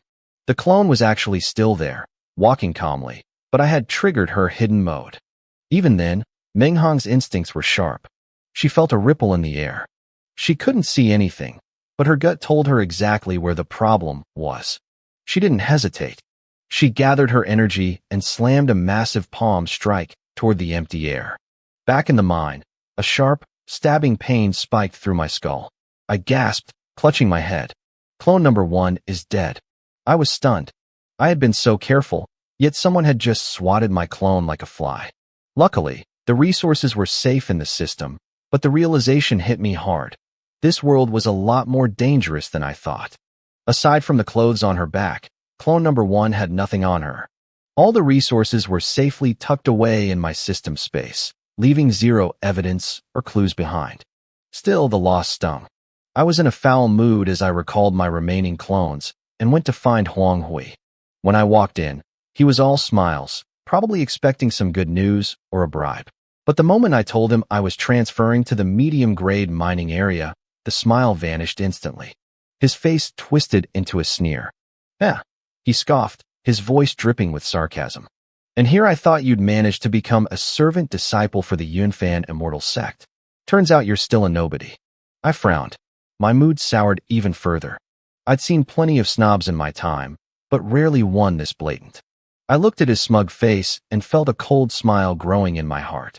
I was leaving for the new mines tomorrow. It only felt right to leave him a little parting gift. That night, I waited until Huang Hui left to go gambling with the other supervisors. I sent several invisible clones creeping into his house. In the early hours of the morning, Huang Hui stumbled back, drunk and reeking of alcohol. He collapsed onto his bed and fell into a deep, snoring sleep. While he was out cold, one of my hidden clones dragged a cold, stiff corpse into the room and tucked it right into his arms. At dawn, the assembly horn blasted through the camp. Huang Hui groaned, instinctively hugging the long, cylindrical object next to him. He blinked his eyes open, still half asleep, only to find himself staring into a pair of wide, glassy eyes. It was a face mangled with blood and gore, staring back at him in a silent, deathly scream. His legs were still wrapped around the corpse's waist. A blood-curdling shriek ripped through the morning air. Huang Hui scrambled back like a terrified cat, his hair standing on end as he tumbled off the bed in a panic. The commotion immediately brought the enforcement team running. They didn't just find one body. They found 6. One was his bedmate, and 5 others were buried right under his floorboards. Later that day, in the interrogation room, the enforcement captain Wang Jun stared at Huang Hui, who was now hanging from the ceiling by his wrists. "You've got some heavy tastes," Wang Jun sneered. "I was wondering why we couldn't find the killer. Turns out it was one of our own." Huang Hui shook violently, his voice cracking as he screamed, "It wasn't me. I don't know anything. This is a frame-up. I'm being set up." "Heh. 6 bodies, and every single one of them has your traces on them," Wang Jun said coldly. "And you still want to argue?" Wang Jun signaled his subordinate, who stepped forward and began lashing Huang Hui with a whip. Truthfully, Wang Jun didn't fully believe Huang Hui had killed all 6. But he didn't care. His team had been failing lately, 7 or 8 miners dead, and only 1 lead. The higher-ups were furious. Now that he had a killer and the bodies, he finally had someone to blame. It was a perfect resolution. I didn't stick around for the end of the show. I heard a few distant screams of agony, smiled to myself, and happily set off for the medium-grade mining area. This new area sat on the same massive immortal mineral vein as my old camp, but it was hundreds of miles away. I was escorted by a guard from the enforcement team. He claimed to be a guide, but it felt more like being a prisoner under transport. The guard was at the 2nd level of the void immortal realm. As we walked, I kept measuring my strength against his. If I launched a surprise attack with 100 clones at once, I was pretty sure I could take him down. The guard suddenly shivered, a cold chill running down his spine. He glanced back at me, suspicious. I immediately suppressed my killing intent and gave him a polite, harmless smile. I wasn't going to blow my cover yet. There were too many immortal crystals waiting for me to collect them, and I still hadn't figured out how to remove the brand on my soul. Now wasn't the time to run. When we finally arrived, I looked down at the mining valley and felt a surge of genuine shock. This place was massive. Even with my enhanced vision, I couldn't see the boundaries. The valley was a deep, ancient blue-black, looking heavy and timeless. The canyon walls were riddled with thousands of dark, yawning cave entrances. As we descended, the guard pulled out a jade token and waved it. A shimmering light barrier flickered into existence before opening a gateway. My heart sank. The medium-grade mining area was protected by a formation array. This was going to make coming and going much harder. I wondered if my clones could still pass through it while invisible. We headed deeper into the complex. I saw dozens of miners along the way, and every single one of them was at least at the 1st level of the void immortal realm. Their clothes were better, too. They weren't wearing the tattered rags I had back in the lower mines. "Sir," I asked curiously, "are all the miners here at the void immortal level?" "Don't ask questions," the guard snapped. "Someone will tell you the rules when we get there." He led me to a cave dwelling carved into the reddish-gray rock. 2 people were already waiting in the front hall, Qin Feng and Lu Dingong. "Brother Lin, you've arrived," Qin Feng said with a smile. I nodded back. I'd always had a good impression of Qin Feng. He was an ascended who had been here for 100 years, always staying low-key and out of trouble. That was exactly why I'd chosen him for this opportunity. As we were talking, several more figures landed outside the cave. My eyes narrowed as I recognized Wang Jun and Lin Mo. They gave the 3 of us a pointed, searching look, their eyes lingering on me for a second too long. We were separated and led into different stone rooms. I found myself sitting across from Wang Jun. "Lin Yuan," Wang Jun barked, his face a mask of stern authority. He released a wave of pressure, trying to crush my spirit. "You have a lot of nerve, murdering 6 miners like that." My heart jumped, but I didn't panic. I hadn't even touched those 6 people. If he actually had evidence, he wouldn't be shouting at me. He would have already dragged me to the torture chamber. I forced myself to look confused and frightened. "Sir, what are you talking about? Are you referring to the people who were killed recently? You must have heard some rumors." When those incidents happened, I was only at the 9th level of the mortal realm. How could I possibly have the power to kill them? "Please, sir, look at the facts." I even started analyzing the impossibility of it for him. Wang Jun didn't say a word. He just stared at me with a cold, piercing gaze for several long seconds. Then, his stern expression suddenly vanished, replaced by a calm, friendly smile. "Haha, it's nothing. It must have been a misunderstanding." He kept watching me, searching for any crack in my composure. But all he saw was a scruffy, ordinary miner who happened to be a bit young and handsome. What I didn't know was that during his torture session, Huang Hui had desperately tried to shift the blame onto me. Wang Jun didn't really believe him, Mostly because, like I said, I shouldn't have been short enough, but he had to check. The interrogation was a trap. Wang Zhen wasn't actually looking for a murderer. He was trying to shake me up. He wanted me rattled so that when he asked about the immortal scripture incident from yesterday, I'd be too scared to lie. It worked on the others. Fang Yun, Qin Feng, and Lu Dinggong were brought in separately, and they sang like canaries. They told the exact same story. They had just happened to find the scriptures by pure luck. Since their stories matched, the investigation hit a dead end. The enforcement team was baffled. They discovered that over 500 copies of the scripture had appeared out of nowhere, sparking massive brawls among thousands of miners. I didn't care about their confusion. As long as they didn't trace it back to me, they could scratch their heads until they went bald. I had already achieved my goal. Once the questioning ended, the three of us were assigned new supervisors. My new boss was a woman named Alloway. She had long, wavy golden hair, a sharp, beautiful face, and sun-kissed skin.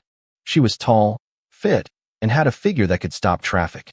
Qin Feng and Lu Dinggong, who hadn't seen a woman in centuries, practically tripped over their own feet. They stared at her with wide eyes, mouths hanging open, drool nearly hitting the floor. Their own supervisors looked at them with pure disgust. To them, these two were just pathetic old bachelors from the lower mines where men and women were kept strictly apart. In the middle mines, women were rarer than men, but they weren't mythical creatures. However, even the male supervisors couldn't help but steal a glance at Alloway. She was in a league of her own. Lin Yuan, you're from the lower mines too, aren't you? Alloway asked, looking at me with genuine curiosity. I was the only one not staring at her like a hungry wolf. It wasn't natural. I realized my mistake immediately. I was acting too calm for a man in my position. I had to play it off. I am focused only on the path, I said, my voice steady and sincere. I have no interest in the temptations of the flesh. Alloway blinked, stunned for a second. She checked my file. I was nearly 600 years old and, objectively speaking, quite handsome. Was I really still a virgin? A small, playful smirk tugged at the corner of her lips. That's a good habit, she said, giving me a rare compliment.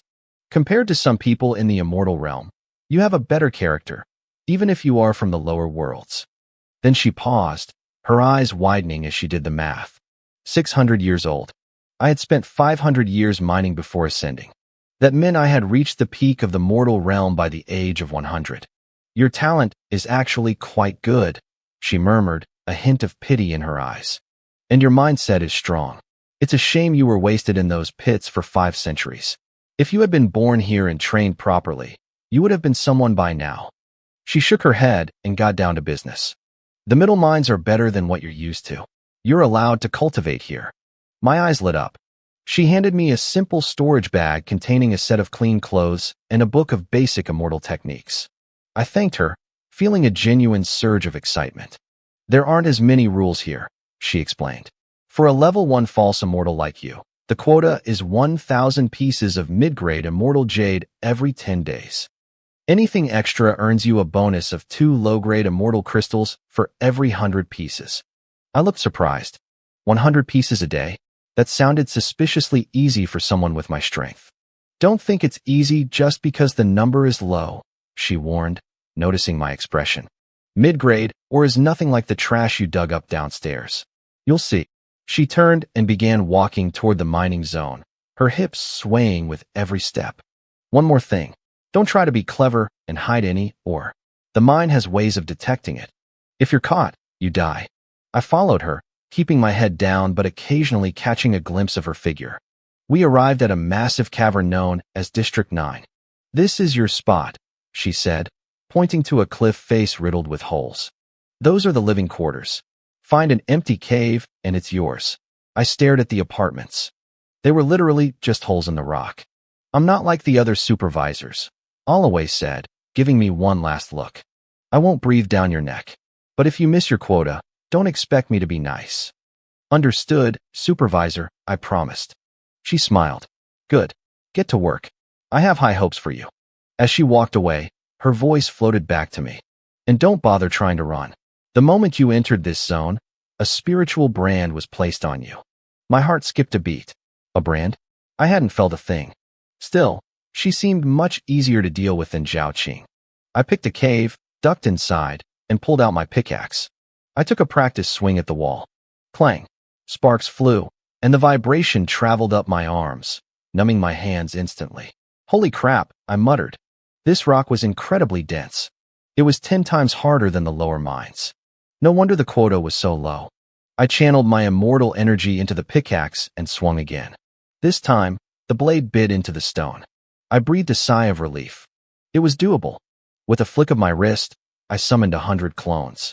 The cave was massive, so even with 100 of us working, it didn't feel crowded. I sent one clone to the entrance to keep watch. The air in the mine was thick with chaotic immortal energy, which acted like natural interference. Even a powerful guard's divine sense would be scrambled after only 10 or 20 meters. It was the perfect cover. While the clones started the heavy lifting, I pulled out the book Alloway had given me, the Immortal Aperture Technique. I flipped through it and almost cursed it out loud. It was the exact same manual I had bought in the Fortress City for 1,000 crystals. I had been scammed. I pushed the annoyance aside. It was stolen money anyway, and started reading. The book explained the hierarchy of this world: false immortal, true immortal, golden immortal, immortal lord, immortal king, and immortal emperor. As a false immortal, I was at the bottom of the food chain. To progress, I had to open immortal apertures, special points in the body that connected my dantians to the world's energy. There were 108 apertures in total, divided into 9 layers. I sat down and tried to begin the first cycle. But as soon as I pulled the surrounding energy into my body, I winced. The energy in the mine was dirty, it was jagged, unrefined, and painful to circulate. It felt like trying to breathe through a mouthful of sand. Now I knew why the management was so generous about letting us cultivate. They knew it was nearly impossible to make progress in here. Bastards, I hissed, opening my eyes. Well, joke's on them. I'm not short on cash. I pulled out a low-grade immortal crystal and started absorbing it. I wasn't going to let that dirty energy slow me down. By the next day, the results of my cultivation were in, and they were depressing. At my current rate, it would take me 3 years just to open a single immortal aperture. I did the math in my head and felt a cold shiver. To reach the second level of the false immortal realm, I would need 36 years. To reach full completion, 324 years. Was my talent really that bad? Back in the Xuanwu continent, I was the strongest. I had a heaven-grade spirit root and a natural affinity for metal energy. I was a genius. Now, I was starting to doubt myself. Just as I was spiraling, the system's voice rang out in my mind. It told me I was calculating based on the most basic efficiency.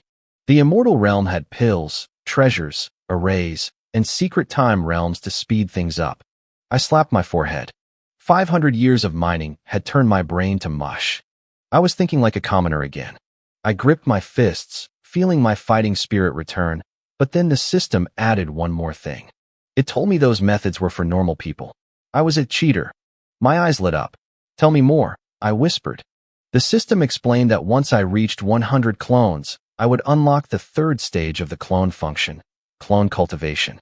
Every clone could cultivate for me, and their progress would feed directly into my own body at 50% efficiency. I was stunned. I immediately summoned Jian Wu from the mining tunnels and transferred the cultivation technique to her mind. As she began to meditate, I felt it, a slow, steady trickle of power flowing into me. It was exactly half the speed of my own cultivation. If I had 100 clones all cultivating at once, my speed would increase 50-fold. I realized I could even keep them inside the system space to cultivate. Since they felt no pain or discomfort, they could filter the dirty energy of the mine without any issues. It was broken.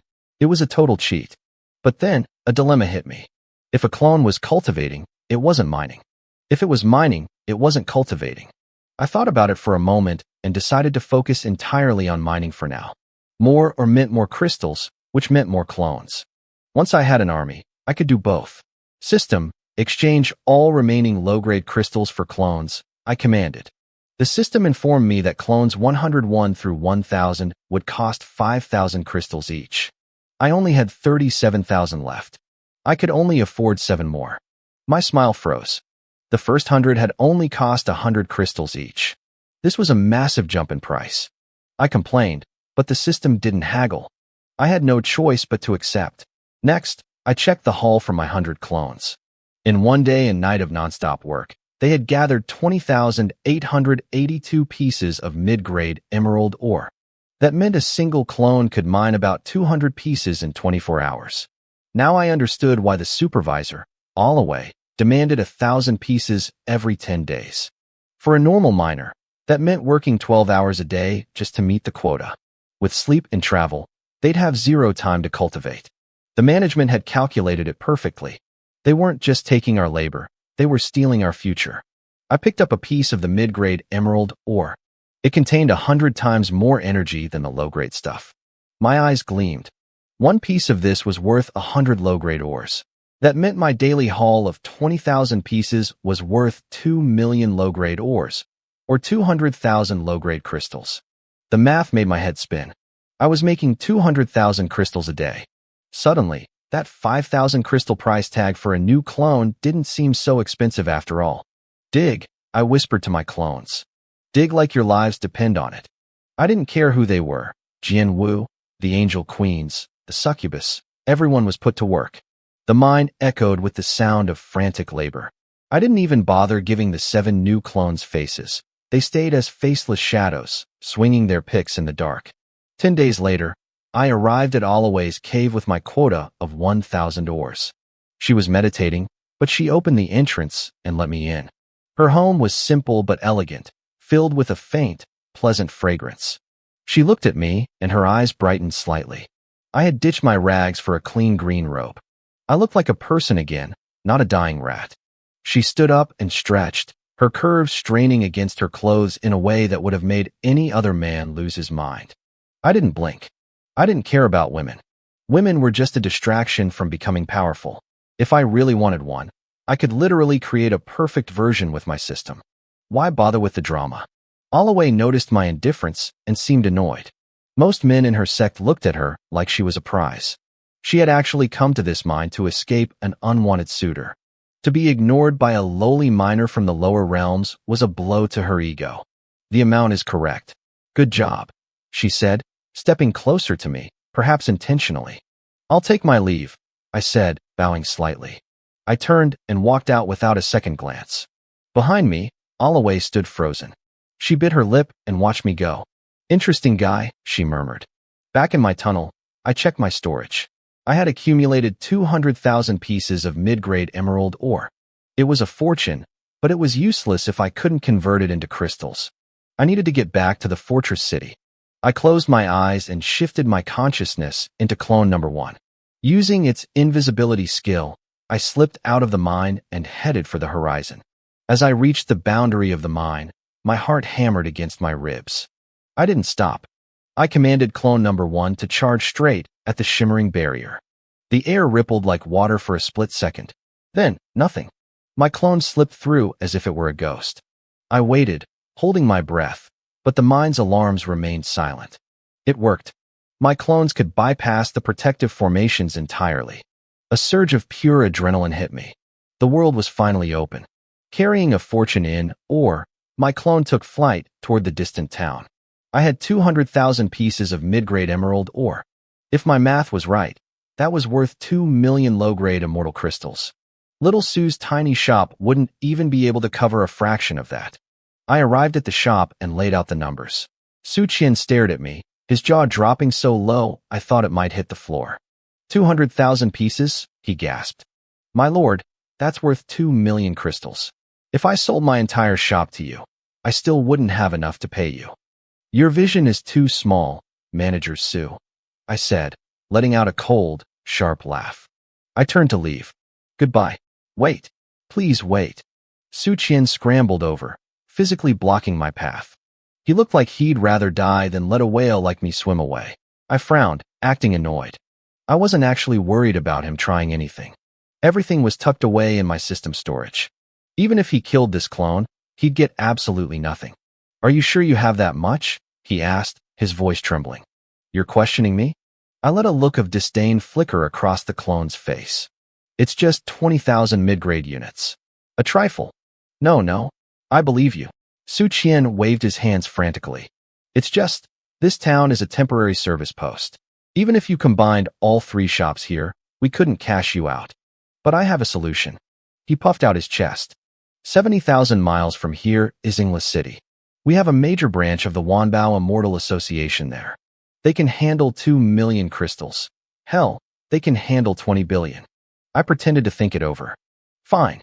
Lead the way. I wanted to see the world beyond this hole. Since it was just a clone, there was no risk. Plus, I needed to learn the routes if I was going to be doing business like this regularly. Su Qian was overjoyed. He locked his shop immediately and pulled out a miniature flying boat. We boarded, and the landscape blurred. 70,000 miles passed in the blink of an eye. Then I saw it. Inglis City. It was shaped like a massive crescent moon resting on the earth, stretching further than the eye could see. Towers of jade and gold pierced the clouds, glowing with 1,000 different spiritual lights. It was breathtaking. There's a legend, Su Qian explained as we approached. They say a moon immortal king fought here eons ago. His divine weapon left behind the laws of the moon. People flocked here to meditate on those laws, and the city grew around them. We entered the gates, and the sheer scale of the place hit me. The streets were wide enough for 10 carriages, and people rode massive celestial beasts through the crowds. I saw powerful cultivators, but I also saw commoners and dozens of different races. In this crowd, my clone was just another face in the sea of people. Suddenly, the sky split open.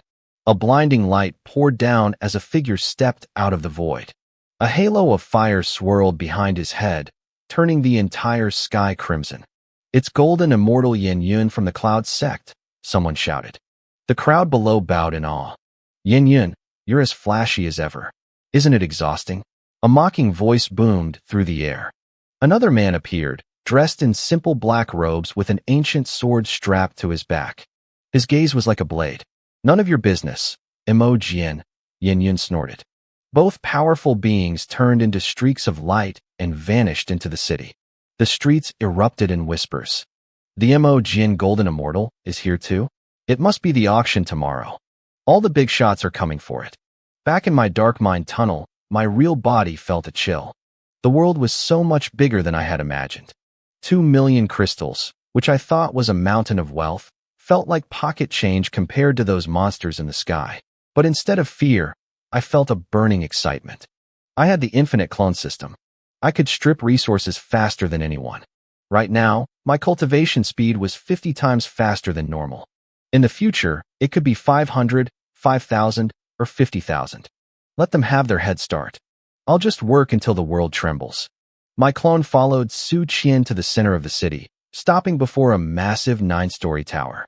A jade plaque hung above the door, Wanbao Immortal Association, Ingla Branch. With Su Qian's credentials, the process was smooth. I exchanged the ore for 2 million low-grade immortal crystals. The clerk looked at me with newfound respect, and Su Qian was practically vibrating with joy. His commission on this deal was likely more than he made in a year. "I heard there's an auction tomorrow," I said, my voice calm. "Give me a seat." "Consider it done, my lord." I wanted to see exactly how the elites of this world spent their money. Su Qian worked his magic and secured a ticket. The auction was split into 2 tiers, high level and standard. My clone would be attending the standard one, where the focus was on void immortals. It was the perfect place to start my climb. "If you ever need to exchange more immortal essence, please, come find me first," Su Qian said, his voice trembling with excitement. Because of the massive deal I had just closed, he had been officially hired by the Inglis City headquarters of the Wanbao Immortal Association. He handed over my entry ticket for the auction, unable to hide his grin.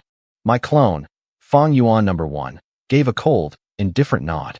Su Qian didn't mind the attitude at all. In fact, he leaned in closer, acting even more respectful. "Oh, and one more thing, my lord. I've prepared a silver membership card for you. You'll get a 10% discount on all future purchases at our association. That includes the items at tomorrow's auction." Number 1 took the card. It felt like a mix of jade and gold, engraved with auspicious cloud patterns that glowed with a faint, immortal light. "Not bad," Number 1 said, offering a rare, thin smile. Su Qian was overjoyed. He knew he had played his cards right. By flattering me now, he was securing a gold mine of future business. I decided not to spend any more immortal crystals for the rest of the day. I didn't know how much the auction would drain me, and I wanted to be prepared. The next day at noon, number 1 arrived at the standard auction hall. After showing the ticket, he was led into a massive circular auditorium. It was grand, with rows of seats on the ground floor and private booths lining the second level. It could easily hold thousands of people. Thanks to the silver card, number 1 was escorted to a private booth on the second floor. It wasn't huge, but it was elegant, stocked with fine wine and spiritual fruits. I had the clone try a few bites. My eyes widened back in the mine. Just those small snacks made my cultivation level flicker with a slight increase. By the time the auction started, number 1 had finished off every drop of wine and every piece of fruit. The lights in the hall dimmed. A massive beam of light centered on the stage, and a woman in a flowing red silk uniform floated down. She was breathtakingly beautiful, her every move exuding charm. The first item appeared on the screen, and my heart skipped a beat. It was a high-grade immortal tool, the golden feather sword. The blade was etched with feather patterns. When fueled by immortal power, it could transform into 1,000 golden feathers, forming a lethal sword array. Better yet, it was perfect for someone with a gold spiritual root. At its peak, it was almost as strong as a low-grade immortal treasure. Starting bid: 80,000 low-grade immortal crystals, the woman announced. Increments of no less than 1,000. The bids started flying immediately. 85,000. 88,000. I watched the screen from my booth, feeling my confidence swell. Compared to these other void immortals, I was actually rich. Really rich. 120,000, number 1 said. His voice boomed through the speakers. The hall, which had only just reached 98,000, went dead silent. People looked up, annoyed and confused. Who was this guy? Where was the etiquette? Did he just have too much money to burn? To a void immortal, this was a massive sum. You couldn't just throw it around like trash. 125,000, someone else ventured. 150,000, number 1 countered instantly. It was just 150,000 crystals. My clones could mine more than that in a single day. I was a man who owned an entire immortal mine. The hall went silent again. The auctioneer looked up at my booth, her eyes sparkling with approval. Auction houses loved a big spender. A moment later, the hammer fell. With my discount, I paid 135,000 crystals for the sword. The auction continued. There were pills, spiritual herbs, crafting materials, and even cultivation techniques. At one point, they even auctioned off a fox demon girl. She was incredibly beautiful, and the male cultivators in the room went into a frenzy. She sold for 300,000 crystals. I just scoffed. I didn't care for that kind of hobby. If I wanted a collection, I'd just make more clones. I ended up bidding for more times. I spent 90,000 on a stealth array that could block the senses of anyone below the middle stage of the true immortal realm. Then, I dropped 120,000 on a sword technique called the Heaven-Mending Sword Script. I spent another 30,000 on high-grade healing pills, just in case. Finally, I spent 150,000 on a high-grade flying immortal tool. Everyone, the next item is a bit special, the woman in red said. It is a body tempering technique called the Indestructible Golden Body. The room buzzed with interest. However, she continued, the manual is incomplete. It only contains the first 3 layers. Because of this, its grade is hard to define.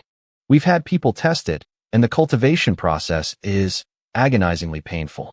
The crowd immediately started booing. A broken manual? I'm a body cultivator, and you got my hopes up for nothing. Who would risk going into chi deviation for a partial technique? The auctioneer didn't seem bothered. Starting bid: 80,000 crystals. The complaints grew louder. 80,000 for trash? But I was leaning forward. In my past life, I had practiced both magic and body tempering. My current body was desperate for a physical boost. Indestructible golden body. It sounded perfect. As for the pain, my clones would be the ones practicing it. They didn't feel pain. It was literally made for me. 81,000, number 1 bid. Holy crap, someone's actually buying it, someone whispered. More money than brains. I didn't care. I won the bid for a discounted price of 72,900 crystals. Once the items were secured, number 1 didn't stick around. As soon as the items entered the system storage, The real me back in the mind pulled them out. I looked at the gear in my hands, the sword, the flying tool, the arrays, the manuals. I felt like a new man. I was fully geared up and ready for a fight. I even felt a sudden urge to go find someone to test the sword on. But then, something went wrong with number one. Outside English City, before my clone could even activate his stealth array, two men blocked his path. What is the meaning of this? Number one asked, his voice cold. The system pinged in my head. Two void immortals, level 2. Yeah, we've been watching you for a while, brother. One of them, a man named Shui Ping, said with a greedy grin. You entered the association, spent a fortune at the auction, and you're only a level 1 void immortal. You're a walking treasure chest. I felt a jolt of alarm. I had been hiding my aura and cultivation level the whole time. How did they see through it? Surprised, the other brother, Shui Huan, laughed. Your little hiding tricks don't work on us. The two were twins with a psychic connection. They could sense the relative strength of anyone they looked at. If the target was stronger, they felt weak. If the target was weaker, they felt a rush of adrenaline. They had used this trick to rob countless, weak cultivators. They wanted to mug me. Normally, I would have number one try to run or just let him be destroyed. I'd only lose 24 hours of time. But right now, I didn't want to run. They were only level 2. I had 100 level 1 clones ready to go. Villains die because they talk too much. Heroes fail because they hesitate. I wasn't going to be either. Kill them, I whispered. In the dark of the mine, 100 clones stopped digging. In a flash of light, they vanished into the system space. I didn't even bother to pack the ore. I was going all in. The ore fell from my clone's hands, clattering onto the mine floor in a heap. Back in the city, number one felt my command ripple through his mind. Since I inhabited his consciousness, he was essentially another version of me. With a single thought, he pulled all 100 clones from the system space. It was a total spatial transfer. One signal sent, and 1,000 troops arrived. The reinforcement was invincible. The clones entered their combat forms instantly. 100 dark figures materialized behind number one. They were clad in deep, mystical black, looking as if they wore suits of obsidian armor. Their bodies seemed to swallow the surrounding light, reflecting nothing back. Their eyes were cold and devoid of emotion. They stared in unison at Shui Ping and Shui Huan. Among this shadow army, 20 clones stepped forward wielding low-grade immortal swords and sabers. The sudden appearance of 100 warriors left the two brothers paralyzed. Their hearts hammered against their ribs. They felt a twisted mix of excitement and pure terror. The excitement came from their special ability. They could sense that every single one of these newcomers was individually weaker than them. The terror came from the sheer numbers. There were just too many. Everything happened in a flash. The moment the clones appeared, number one issued the cold order to kill. The 100 clones blurred across the distance. They covered hundreds of meters in an instant, surrounding the dazed brothers before they could even blink. Number one didn't just watch. He gripped his golden feather sword and charged into the fray himself. Shui Ping and Shui Huan were level 2 void immortals. After all, they shook off their shock and reacted with the instinct of seasoned killers. They made a split-second decision. Brother, they're weaker than us, but there are too many. Shui Ping roared. We have to break out. He unsheathed a low-grade immortal saber and poured every ounce of his spiritual energy into the blade. He swung with everything he had. A massive tiger of green light roared from his blade, charging forward to clear a path. But he didn't find an opening. Instead, dozens of shadow clones met his attack head-on. They struck at the same time. Dozens of fist prints, powered by concentrated essence, slammed into the green tiger. The collision was violent. The light tiger exploded into fragments. Shui Ping, caught in the center of the blast, sprayed a mouthful of blood and was sent flying backward. The clones holding swords didn't give him a chance to breathe. They swarmed him while he was down. If he was hurt, they were going to make sure he stayed down forever.